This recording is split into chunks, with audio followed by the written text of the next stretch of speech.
ओम शांति। हम हाजिर हैं आपके सामने सीनियर ब्रह्मा कुमारी बहन बीके कमला दीदी जी का अनुभव लेकर। एक बार की बात है, पटियाला में दंगे हो रहे थे। एक रात 11 बजे कुछ उग्रवादी सेंटर पर आए, जोर जोर से गेट खटखटाने लगे और बोले, गेट खोलो। उस समय सेंटर पर हम 5 बहनें थीं। हमने कहा, नहीं, हम गेट नहीं खोलेंगे। उग्रवादियों ने गुस्से में कहा, गेट खोलो वरना हम गेट तोड़ देंगे। वो अड़े रहे कि गेट तो तुम लोगों को खोलना ही पड़ेगा। मुझे बाबा का दिया हुआ वरदान याद आया, बहादुर बच्चे आओ।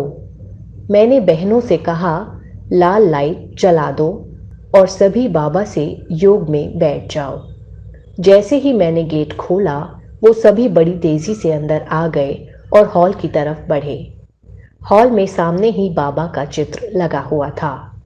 बाबा के चित्र के सामने जाते ही वो सभी बिल्कुल शांत हो गए और चुपचाप शांति से खड़े हो गए।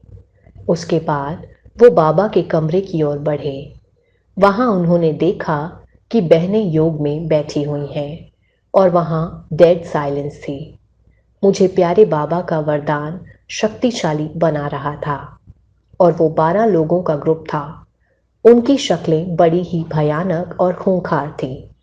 वो हॉल से वापस बाहर की तरफ जाने के लिए मुड़े तो मैंने उनसे कहा, ये हम सभी के पिता शांतिदाता परमात्मा शिव बाबा का घर है।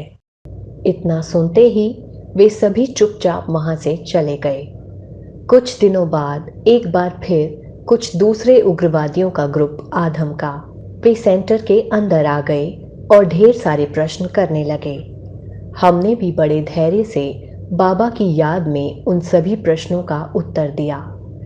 बाद में उनको शिव बाबा का और आत्मा का परिचय दिया। उन्हें आत्मा का परिचय समझ में आ गया। अंत में उन्होंने कहा, हम आपके भाई हैं। आप लोगों को कोई कुछ नहीं कह सकता।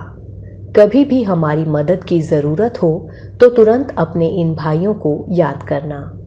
मैंने उनसे कहा, हम सर्वशक्तिवान परमात्मा की छत्र छाया में हैं। हम सदा सुरक्षित हैं। सचमुच उनके जाने के बाद यही अनुभव रहा कि मीठे बाबा ने मुझे उस परिस्थिति में बहुत शक्तिशाली बना दिया था। ऐसी आत्माओं का भी बड़े धैर्य से सामना करने की युक्ति और शक्ति दी थी बाबा ने मुझे उस समय। यह वरदान याद करते हुए प्यारे बाबा के प्रति कृतज्ञता से आंखें भर आईं। नैनों से मोती छलक पड़े। कहाँ मुझ निर्बल डरपोक आत्मा को बाबा ने सहारा देकर शक्तिशाली बना दिया। धन्यवाद प्यारे बाबा, धन्यवाद। ओम शांति।